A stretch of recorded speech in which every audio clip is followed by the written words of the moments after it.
안녕하세요. 유상민 목사입니다. 오늘도 서울에 다녀왔습니다. 회의가 있었습니다. 요즘은 마치 서울로 출퇴근을 하는 기분입니다. 하긴 저도 예전에는 출퇴근하던 시절이 있었습니다. 전도사 시절에는 안양에서 신촌까지 6년간 출퇴근을 했습니다. 그보다 또 조금 더 오래전에는 신도림에서 강동구 암사동까지 수년간 출퇴근을 한 적도 있습니다. 그 외에는 대부분 안양 시내에서 오고 갔습니다. 당시 저희 집이 안양 3동에 있었는데요. 그곳에서 비산동까지 그리고 군포시 삼본동까지 출퇴근하던 때가 있었습니다. 물론 출퇴근은 주로 버스나 전철을 타고 다녔고요. 나중에는 친구에게 받은 아주 빨간색 엑셀 승용차를 타고 다니기도 했습니다.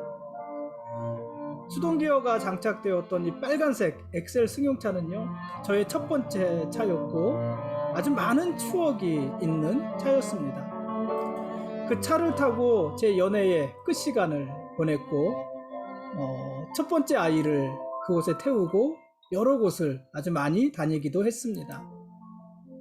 시간만 나면은요, 그 오래된 빨간색 엑셀 승용차에다가 왁스칠을 하면서 광을 냈었습니다. 매일같이 왁스칠을 하고 광을 그렇게 냈던 기억이 납니다. 그렇게 아끼던 차를 나중에 후배에게 물려주고 저는 교회차인 스타렉스를 타고 다녔습니다. 아무튼 요즘 서울에 자주 다니면서 출퇴근하던 때 그때의 기억들이 나기도 하고 또 그때의 기분들이 살아나는 것 같아서 제 느낌은 아주 좋습니다. 보통 서울까지 오고 가는 시간은 어디를 가느냐에 따라서 조금 차이는 나지만은 보통 한 왕복 3시간 정도 시간이 소요가 되는데 그 시간에 저는 주로 책을 읽습니다. 버스를 타고 전철을 타면서 책을 읽습니다. 이 버스와 전철에서 책을 읽는 것도 정말 오랜만입니다. 하긴 버스와 전철을 타는 것 자체가 오랜만입니다. 그 기분이 좋아서 일부러 책을 읽습니다. 누군가 봐주기를 바라는 그런 소년의 감성이 아직도 제게 있는 것인지도 모르겠습니다. 책은 전자책을 읽기도 하고 종이책을 읽기도 합니다. 오늘은 랄프 탈리버가 지은 책을 읽었는데요. 문화혁명 당시 중국의 상황을 픽션 형식으로 기록한 책인데 생각보다 아주 재미있었습니다. 특히 아주 격변기 1960년대 문화혁명 당시 그 격변기의 중국 상황 속에서 서민들이 살아가는 모습을 아주 사실적으로 표현을 했습니다. 그래서 픽션인데 논픽션이기도 한 그런 책이었습니다. 소위 프롤레타리아 혁명으로 가장 고단한 삶을 살았던 사람들은 역설적이게도 프롤레타리아 계급의 사람들이었다고 하지 않습니까? 모순 아닙니까? 근데 그런 모순이 중국이나 우리나 다르지 않았다 하는 그런 생각이 들었습니다. 오늘 한 100여 페이지 가량 책을 읽었는데요. 이 책을 따로 읽지는 않고 서울에 오고 갈 때마다 읽을 생각입니다. 오늘 하루는 좀 추웠습니다. 오늘 말씀 보시겠습니다.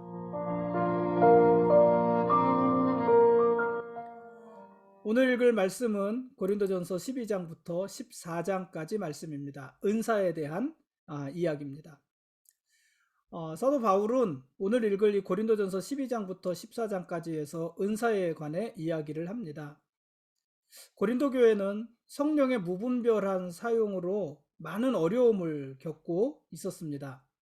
이에 대해서 사도 바울은 하나님께서 은사를 주신 그 뜻, 성령의 뜻을 강조하면서 은사의 바른 사용을 독려하고 있습니다. 바울은 고린도 교회 성도들이 신령한 것에 대해서 바르게 알기를 원했습니다. 여러분, 신령하다는 말을 들으면 어떤 것이 생각나십니까? 교회에서 신령하다는 용어를 쓰면 여러분들이 생각나는 것은 어떤 것입니까? 고린도 교회 성도들은요, 그들이 그리스도인이 되기 전에, 그러니까 예수님을 믿기 전에 이미 우상을 섬기면서 황홀경에 빠지고 다른 어떤 영적 체험들을 했던 경험들이 있는 사람들이 많이 있었습니다. 그런데 그들은 예수 믿고 회심하고 성도가 된 이후에도 그런 경험을 신령한 것, 즉 성령의 은사로 오해했습니다. 어떤 황홀경, 어떤 신비로움, 이런 것들을 성령의 역사, 성령의 일, 신령한 것, 이렇게 생각을 한 것입니다. 그래서 사도 바울은 성령의 각양 은사에 대해 설명하면서 성령의 가장 큰 역사는 예수를 주라고 고백하는 믿음이다, 이렇게 가르쳤습니다.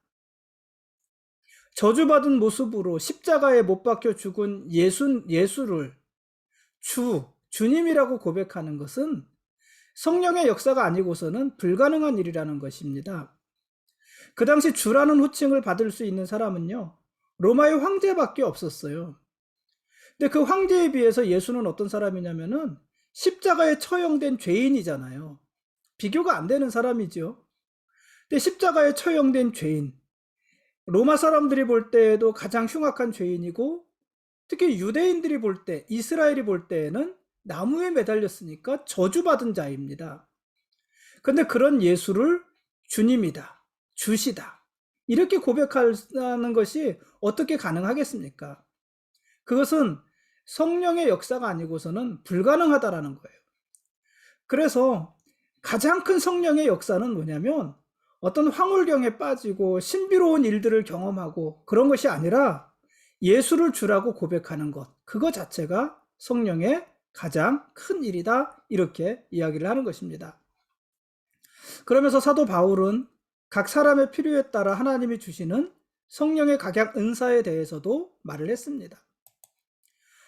하나님이 각 사람에게 은사를 주시는 것은 교회의 유익을 위해서입니다. 12장 7절입니다. 물론 은사가 개인에게 주는 영적인 유익도 있습니다. 개인에게 주시는 유익도 있습니다. 그러나 은사의 목적은 교회 공동체의 유익입니다. 유익함을 위해 은사를 주시는 것이고 교회의 유익을 위해서 은사를 사용해야 되는 것입니다. 그래서 은사는요, 늘 교회의 유익을 위해서 지혜롭게 그 상황에 맞게 사용을 해야 되는 것입니다. 자신에게 있는 은사를 다른 사람과 비교하면서 자랑하면서 교만하거나 누군가를 차별해서는 안 됩니다. 은사는 몇몇 특별한 사람이 독차지하는 전유물들이 아닙니다. 은사는 하나님이 주시는 상급도 아닙니다. 은사는요, 그냥 선물이에요. 선물. 하나님께서 필요에 따라서 각 사람에게 주시는 선물입니다. 그 이상도 아니고 그 이하도 아닙니다. 교회는 다양한 지체로 이루어진 한 몸입니다. 우리가 자주 하는 말 아닙니까? 하나님이 사람을 창조하실 때 서로 다른 기능을 하는 여러 지체들을 두어서 한 몸이 되게 하신 것처럼, 그렇죠? 서로 다른 지체, 손이 있고 발이 있고 눈, 코, 귀, 입이 있고 오장육부가 있고 다른 지체들이잖아요. 근데 이 다른 지체들이 다 모여서 한 몸이 되게 사람을 만드신 거거든요. 하나님이 그렇게 사람을 만드신 것처럼 교회를 세우실 때에도 다양한 은사를 가진 사람들을 지체로 삼아서 그들이 모두 그리스도 안에 한 몸이 되게 하신 것입니다. 여러분, 눈이 손더러 너는 쓸데없다, 이렇게 말을 할 수 있습니까? 그럴 수 없습니다. 우리 머리가 발더러 너는 쓸데없다, 이렇게 말을 할 수도 없습니다. 우리 몸에 약하게 보이는 지체가 더 요긴하고요, 우리 몸에 덜 귀하게 여겨지는 지체가 더 귀한 경우들이 얼마나 많이 있습니까? 은사도 그렇다는 것입니다. 고린도전서에서 소개하는 은사가 20개가 넘는데요, 그 20개가 넘는 많은 은사 중에서 더 나은 은사도 없고 더 못한 은사도 없다는 것입니다. 어떤 은사는 덜 귀해 보이지만 더 요긴하게 사용될 때가 많고, 어떤 은사는 별로 중요해 보이지 않고 필요해 보이지 않지만 그러나 더 중요하게 사용될 때가 많은 것입니다. 몸의 각 지체가 고유한 기능이 있는 것처럼 성령의 은사들도 그런 것입니다. 우리 몸이 손만 있다고 한번 생각을 해보면, 손만 있으면 어떻게 걸어갈 수 있겠습니까? 우리 얼굴에, 우리 몸에 코만 있다면 무엇으로 맛을 보겠습니까? 그럴 수 없는 거잖아요. 온 지체가 다 있어야 되는 것입니다. 그와 마찬가지로 교회 특정한 어떤 은사만 가지고는, 특정한 몇 가지 은사만 가지고는 주의 몸된 교회를 온전히 이룰 수가 없는 것입니다. 모든 지체들, 각양의 지체들, 그리고 각양의 은사들이 연합하고 합력해서 하나가 될 때 몸이 온전해지는 것이고 교회가 온전해지는 것입니다. 온전한 몸이 되는 것이고 온전한 교회가 되는 것입니다. 직분도 그렇습니다. 교회는요, 여러 직분이 있습니다. 그 직분은 하나님이 각 사람의 은사에 따라서 주신 것들입니다. 교회에서 어떤 사람은 사도지만 어떤 사람은 교사입니다. 오늘날도 교회에서 어떤 사람은 목사지만 어떤 사람은 집사입니다. 이런 직분은 교회에서 서열을 의미하는 것이 아닙니다. 사도가 교사보다 높은 자리입니까? 아닙니다. 마찬가지로 목사가 집사보다 높은 직분입니까? 아닙니다. 이런 직분들은 높고 낮은 것을 의미하지 않습니다. 그냥 역할이 다른 것입니다. 사도의 역할이 있고 교사의 역할이 있는 것이에요. 오늘날 교회에서 목사의 역할이 있고 집사의 역할이 있는 것입니다.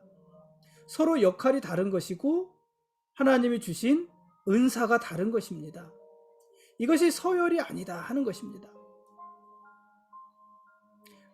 바울은요, 이런 말도 했어요. 방언보다 예언을 더 사랑하라. 방언보다 예언을 더 사랑하라. 무슨 말일까요? 방언보다 예언이 더 좋은 은사다, 이런 의미일까요? 그런 건 아니라고 그랬잖아요. 근데 왜 방언보다 예언을 더 사랑하라고 그랬냐면, 방언은 자기 자신의 유익을 위한 것이지만 예언은 공동체의 덕을 세우는 것이기 때문에 그렇습니다. 방언은 자기를 위한 은사고요, 예언은 교회 공동체, 다른 사람을 위한 은사라는 이야기입니다. 방언은 자기 신앙에 도움이 되고 또 누군가에게 자랑할 수도 있습니다. 그러나 방언은요, 보통 다른 사람들이 알아들을 수 없기 때문에 그에게 어떤 도움도 되지 않습니다. 별로 유익하지도 않습니다. 이에 반해서 예언은 모든 사람들이 알아들을 수 있는 말로 전해지는 거잖아요. 그래서 그것을 듣는 사람들을 격려할 수도 있고 위로할 수도 있고 용기를 줄 수도 있고 그렇게 공동체를 세워나갈 수가 있는 것입니다. 사도 바울은 그런 의미에서 방언보다 예언을 더 사랑하라, 이렇게 말을 하는 것입니다. 방언보다 예언의 은사가 더 낫다는 것이 아니라 방언보다 예언의 은사가 교회 공동체에 더 유익하다는 것입니다. 물론 방언의 은사나 예언의 은사는 모두 질서 있게 사용해야 합니다. 하나님이 사도 바울이 그 은사들을 사용하는 방법에 대해서 이야기를 해요. 예를 들어서 교회에서 방언하는 사람은 통역과 함께 사용할 것을 이야기를 했어요. 자기 방언만 막 하는 것이 아니라 통역을 세우고 통역과 함께 방언을 하라는 것입니다. 그래서 이제 은사 중에는 방언의 은사도 있고 방언을 통역하는 은사도 있잖아요. 그 은사 있는 자가 통역하라는 것입니다.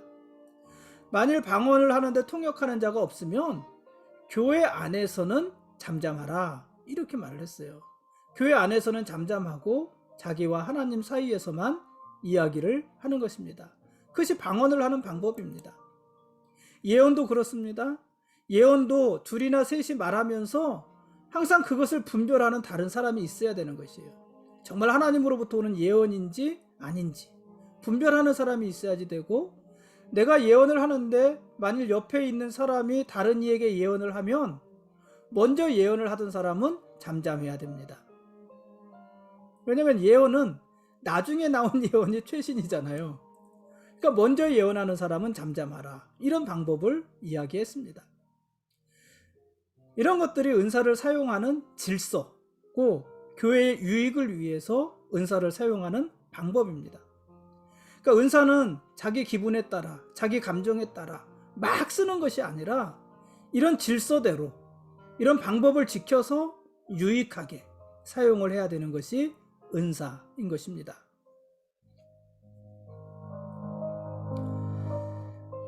지금까지 고린도전서 12장부터 14장까지 말씀에 대한 길라잡이였습니다.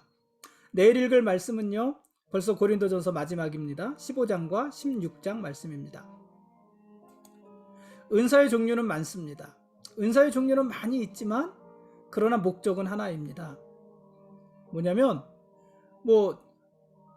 전체적으로 말을 하면 유익을 위해서 쓰는 것인데, 조금 더 구체적으로 말을 하면 그리스도의 몸을 세우고 덕을 세우는 것입니다. 그게 유익이죠. 유익을 위해서 은사는 사용이 되어져야 합니다.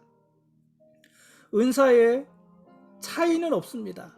그러나 차등은 아니죠. 차이는 있습니다. 왜냐하면 서로 다른 거니까. 차이는 있지만 차등은 없습니다. 목사와 집사가 하는 일이 다른 것이지 어떤 서열을 말을 하는 것이 아닌 것처럼, 은사들도 그것이 표현되어지는 그런 방법들의 차이가 있는 것이지 차별이 있는 것은 아닙니다. 차등이 있는 것은 아닙니다. 하나님은 다양한 은사를 통해서 풍성한 예배가 이루어지고 또 서로를 도우면서 하나님을 더 영화롭게 하기를 바라십니다. 그러니 연약한 형제를 위해서 자기 권리를 제한해야 되는 것처럼, 어제 우리가 본 10장 말씀이잖아요. 우리에게 신령한 은사가 있더라도 덕을 세우기 위해서 때로는 그 은사를 절제할 수도 있어야 되는 것입니다. 그러면서 다양한 은사를 인정하고 또 그 은사가 잘 발휘될 수 있도록 서로 존중하고 또 배려할 수도 있어야 되는 것입니다. 그러니까 다른 사람의 은사를 배려하고 존중해주고, 그 나의 은사를 잘 사용하되 때에 따라서는 절제할 수도 있고, 이런 질서 속에서 지혜롭게 사용되어져야 되는 것입니다. 그래서 모든 은사는요, 하나의 기준을 가지고 행해져야 되는데, 그 기준이 뭐냐면 사랑입니다. 은사는 사랑으로 행해야 되는 것입니다. 우리가 오늘 고린도전서 12장부터 14장까지 읽었는데, 제가 지금까지 12장과 14장만 얘기한 거거든요. 어디를 안 했습니까? 13장을 안 했잖아요. 근데 고린도전서 13장은 너무나도 유명한 말씀이에요. 사랑장이에요. 그렇죠? 근데 12장, 13장, 14장, 12장의 은사, 14장에도 은사, 그리고 13장의 사랑이에요. 그러니까 이 배열을 놓고 보면 13장도 뭐겠어요? 사랑도 은사예요. 은사예요. 12장과 14장은 방언, 예언, 병고침, 능력행함, 지혜와 지식, 이런 은사에 대한 기록입니다. 그리고 그 중간인 13장은 사랑에 대한 기록인데, 이 사랑도 뭐예요? 성령의 열매잖아요. 오직 성령의 열매는 사랑과 희락과 화평과 오래 참음과 자비와 양성과 충성과 온유와 절제, 그 성령의 열매잖아요. 특히 이 사랑은 나머지 모든 열매를 아우르는 열매란 말이에요. 그래서 이 사랑도 성령의 열매니까 은사입니다. 그런데 이 사랑은요, 좀 특별한 은사예요. 어떤 은사일까요? 사랑은 은사를 유익하게 하고 은사를 덕이 되게 하는 은사입니다. 그러니까 사랑은요, 은사를 은사되게 하는 은사입니다. 은사가 비로소 은사되게 하는 은사, 그게 사랑입니다. 어느 성도가 사람의 방언과 천사의 말을 하고 예언하는 능력이 있고 모든 비밀과 모든 지식을 알고 또 산을 옮길 만한 믿음이 있다 해도요, 그게 다 은사잖아요. 그게 다 있다 해도 사랑이 없으면 아무것도 아닌 것입니다. 분명히 그 각각은 은사인데 사랑으로 그것이 행해지지 않으면 아무것도 아니라는 것이에요. 은사인데 은사가 아닌 거라는 얘기입니다. 그러니 성령의 모든 은사들은요, 사랑으로 행해져야 하는 것입니다. 그런데 사랑으로 행해지지 않고 은사가 다른 사람을 정죄하는 수단이 되거나 또 은사가 다른 사람과 비교하고 차별하는 이유가 된다면 그것은 사랑이 아니잖아요. 그래서 은사도 아닌 것입니다.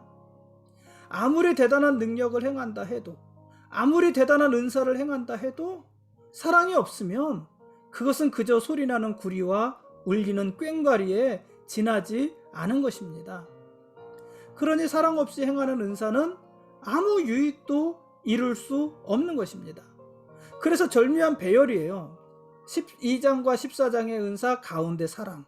그 사랑이 12장에 있는 14장에 있는 그 모든 은사들을 은사가 되게 하는 그런 역할을 하는 것입니다.